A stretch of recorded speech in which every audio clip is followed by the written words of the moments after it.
Dollar index is strongly bullish, no doubt about that. और dollar का जो target है, जैसे मैंने लास्ट वीक भी आप लोगों को बताया था, गोल्ड। लास्ट वीक मैंने आप लोगों से अर्ज किया था कि गोल्ड की ये जो रिजेक्शन वीकली टाइम फ्रेम से मिली है, तो हमें इस वीक में कंटिन्यू ही करना है। अस्सलाम वालेकुम traders, welcome back to the channel weekly forex market technical analysis के साथ। मैं हूं आपका दोस्त, आपका भाई, आपका coach Syed Riyaz Hussain. Dollar index से हमेशा की तरह स्टार्ट करते हैं। Dollar index is strongly bullish, no doubt about that. और डॉलर का जो टारगेट है, जैसे मैंने लास्ट वीक भी आप लोगों को बताया था, 101.977 ये इसका टारगेट दिखाई दे रहा है। और हमारे पास दो ऑप्शंस हैं, या तो प्राइस इस वीकली फेयर वैल्यू गैप में टैप करेगी 100.314 से लेकर 100.839, या तो प्राइस इस वीकली गैप में टैप करेगी फिर ऊपर जाएगी। अदरवाइज प्राइस जो है वो डेली के फेयर वैल्यू गैप में ऑलरेडी टैप कर चुकी है। अब कोई भी नया फोरेज का गैप बनेगा तो हम वहाँ से इसकी बाय ही देखेंगे। So dollar index is strongly bullish to me for the next week.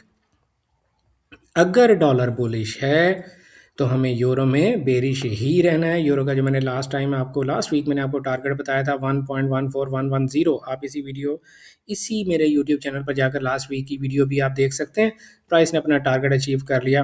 अब यूरो जो है वो नीचे जा रहा है और एक नए टारगेट की तरफ, जो कि 1.1065 यूएस डॉलर है, यहाँ तक के लिए प्राइस नीचे जा सकती है। बहरहाल इतनी लंबी फोरकास्ट मैं नहीं करने जा रहा आपके लिए। मैं आपको सिर्फ ये अर्ज कर रहा हूँ कि आपने नेक्स्ट वीक भी इसमें हर डेली के फोरेज के वीकली के गैप से सेल देखना है।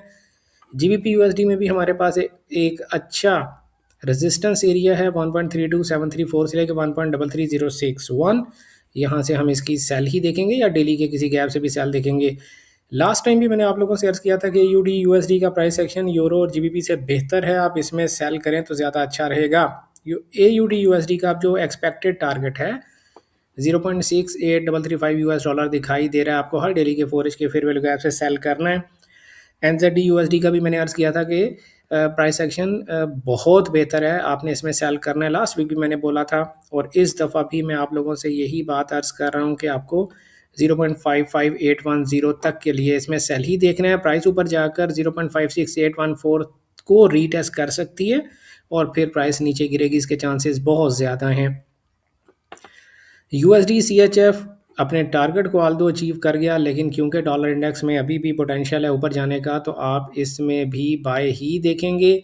और USD CHF का जो बाइंग जोन है 0.80131 से लेकर 0.80664, सारे का सारा बाय जोन है, हम बाय देखेंगे। USD JPY में भी हमारे पास एक बेहतरीन सा बाय जोन बन गया है और ये बाय जोन है जनाब 160.597 से लेकर 161.077। यहाँ से इसकी बाय देखेंगे। USD कैड में भी हमारे पास एक बाइंग जोन बन गया है और वो है जनाब 1.40241 से लेकर 1.41453 यूएस डॉलर। सारे का सारा बाय जोन है, हम बाय ही देखेंगे।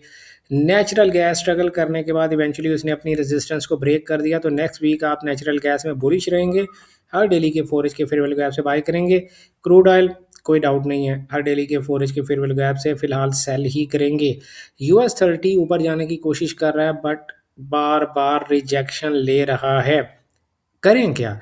करेंगे ये कि इसकी बाय में एहतियात करेंगे। मैंने लास्ट वीक भी आप लोगों से अर्ज किया था कि जब तक 51750.90 से ऊपर US30 क्लोज नहीं करता वीकली कैंडल को, आप इसमें बुलिश मत होइएगा।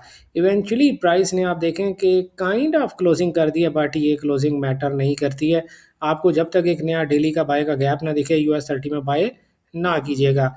नेस्डैक जो है उसके नीचे आने के चांसेस हैं, although trend is still very much bullish, but price जो है अब शायद नेक्स्ट वीक जो है वो सेल में जा सकती है। आपको हर डेली के फोरेज के फेयर वैल्यू गैप से सेल देखना चाहिए।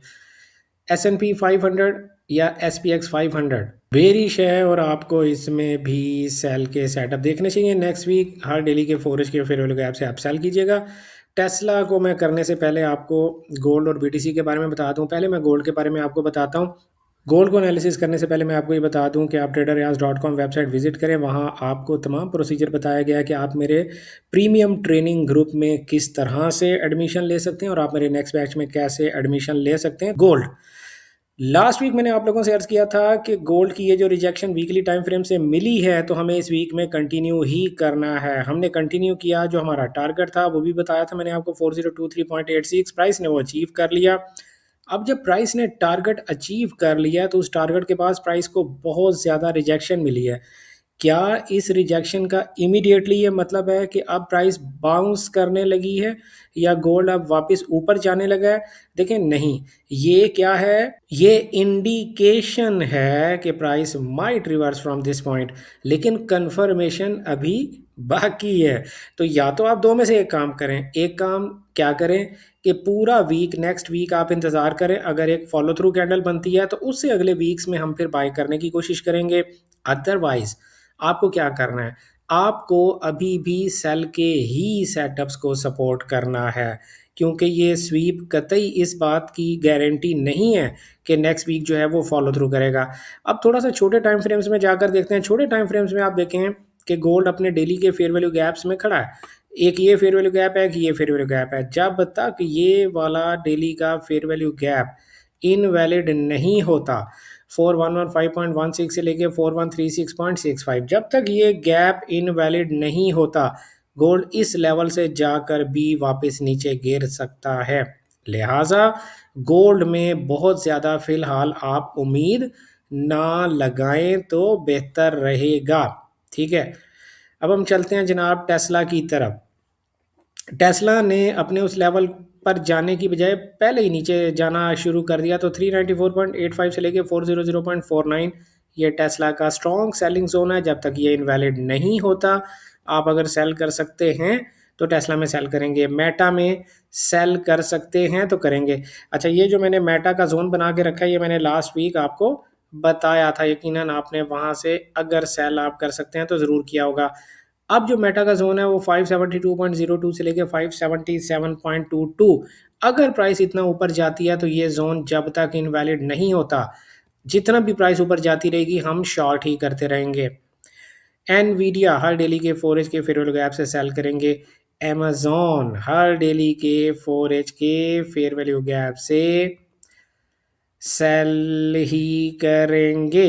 ओके, तो अमेजोन का जो सेलिंग जोन है हमारे पास 240.08 से लेकर 244.39, अगर आप सेल कर सकते हैं तो ज़रूर इसको सेल कीजिएगा। सिल्वर गोल्ड की तरह इसको भी बाय जाने का फ़िलहाल कोई शौक नहीं है। प्राइस अपने एक रेजिस्टेंस जोन में खड़ी है। अब आप मुझे कहेंगे ये तो सपोर्ट जोन है। भाई रेजिस्टेंस इसलिए बोल रहा हूँ कि प्राइस नीचे गिर रही है तो ये उसके रास्ते की रुकावट है ना, इसलिए रेजिस्टेंस बोल रहा हूँ। कॉन्सेप्चुअल है ये सपोर्ट ही, ठीक है। तो ये जो रेजिस्टेंस है प्राइस के पास, जब तक ये रेजिस्टेंस ब्रेक नहीं होती है, आपको इस रेजिस्टेंस के बार बार टक्कर मारने पर कुछ ना कुछ बाउंस देखने को मिल सकता है। लेकिन अब हम करें क्या, करना कुछ भी नहीं है, सिंपली हमने बेरिश ही रहना है। हर डेली के 4H के फेयर वैल्यू गैप से आपको सिल्वर में सेल ही करना है। फिलहाल जो करीब तरीन हमारे पास एंट्री पॉइंट है वो ये वाला स्विंग लो है 61.010। इसके पास प्राइस आपको दिखे तो ज़रूर सेल करने की कोशिश कीजिएगा। और इसके अलावा भाई क्रॉसेस में यूरो जेपीवाई मैंने लास्ट वीक अर्ज किया था कि सेल देखें तो देखें प्राइस नीचे गई भी है, लेकिन हुआ क्या, प्राइस ने अपना टारगेट अचीव कर लिया है। तो प्राइस जो है वो इस स्विंग लो और इस स्विंग हाई के दरमियान फंस के रह गई है। करेंगे क्या, करेंगे यही कि फ़िलहाल हम नेक्स्ट वीक सेल ही फाइंड करने की कोशिश करेंगे। हर डेली के 4H के सेल के फेयर वैल्यू गैप जब तक वो इनवैलिड नहीं होते आप सेल ढूंढते रहेंगे। जीबीपी जेपीवाई कंसोलिडेशन, कोई प्राइस एक्शन, कोई डायरेक्शन नहीं है। CHF जेपीवाई में डायरेक्शन है बट एग्रेशन नहीं है। सेलर्स का जोर टूट गया है, लेकिन फिर भी फिलहाल जब तक डेली के और 4H के फेयर वैल्यू गैप इनवैलिड नहीं होते, AUD जेपीवाई क्लियर सेल है, हर डेली के 4H के फेयर वैल्यू गैप से सेल करेंगे। NZD जेपीवाई हर डेली के 4H के फेयर वैल्यू गैप से सेल करेंगे। 90.679 प्राइस का नेक्स्ट टारगेट दिखाई दे रहा है। CAD JPY price is not ready to move और इसको भी आप फिलहाल नेक्स्ट वीक के लिए छोड़ दें। बैंक निफ्टी बाय जोन बताया था मेरे बैंक निफ्टी वाले भाई, ज़रा इस वीडियो की कमेंट्स सेक्शन में ज़रूर कमेंट करके मुझे बताएं कि क्या आपने इस बाय जोन से कोई फ़ायदा उठाया। मैंने 5486 5.50 से लेके 57679.65 सारे का सारा बाय जोन बताया था। आप देखें उसी बाय जोन से प्राइस ऊपर गई है, अभी भी आप बुलिश ही रहेंगे। लाइकवाइज मैंने आपको निफ्टी 50 में भी ये बाय जोन बताया था, मैंने कहा था प्राइस एक्शन बहुत अच्छा नहीं है लेकिन हम बुलिश ही रहेंगे, और आपने देखा प्राइस ने हमारे जोन से ही बाय दिया जो 2362.90 से लेकर 2398 4.85 के पॉइंट्स के दरमियान दरमियान था। अभी भी मैं ये अर्ज कर रहा हूँ कि नेक्स्ट वीक आपने इसमें बाय के सेटअप्स ही देखने हैं। बीटीसी का ही गैस रह गया यार मुझसे। लास्ट वीक मैंने आप लोगों से बीटीसी के बारे में अर्ज किया था कि बीटीसी ने अपने वीकली फेयर वैल्यू गैप से रिजेक्शन ले ली है। अब हमारा टारगेट जो होने जा रहा है 59130.91 है। आप देखें बड़ी आराम के साथ प्राइस ने हमारा टारगेट अचीव कर लिया है, बट इस टारगेट के पास ये जो प्राइस का रिएक्शन है इसकी वजह से ना अब आपको एक्टिवली सेल करना चाहिए ना एक्टिवली बाय करना चाहिए। आप क्या करेंगे, अगर 4H के सेल के गैप इनवैलिड हो रहे हैं तो 4H में बुलिश हो जाएंगे, अगर डेली के सेल के गैप इनवैलिड हो रहे हैं तो डेली में बुलिश हो जाएंगे, और इसी तरह ये वीकली का सेल का गैप है, अगर ये वीकली में इनवैलिड हो जाएगा तो वीकली भी बुलिश हो जाएगी। फिलहाल क्या करें भाई, सिर्फ सेल है तो सेल ही के सेटअप देखेंगे जब तक के 4H के गैप्स जो हैं वो इनवैलिड नहीं होते हैं। हमारे टेक्निकल एनालिसिस किसी किस्म की फाइनेंशियल एडवाइस या ट्रेडिंग सिग्नल सर्विस नहीं होते। आपको सीख कर ट्रेडिंग करनी चाहिए। अपना ढेर सारा ख्याल रखिएगा, दुआओं में याद रखिएगा। गुड लक, हैप्पी ट्रेडिंग, अल्लाह हाफिज़।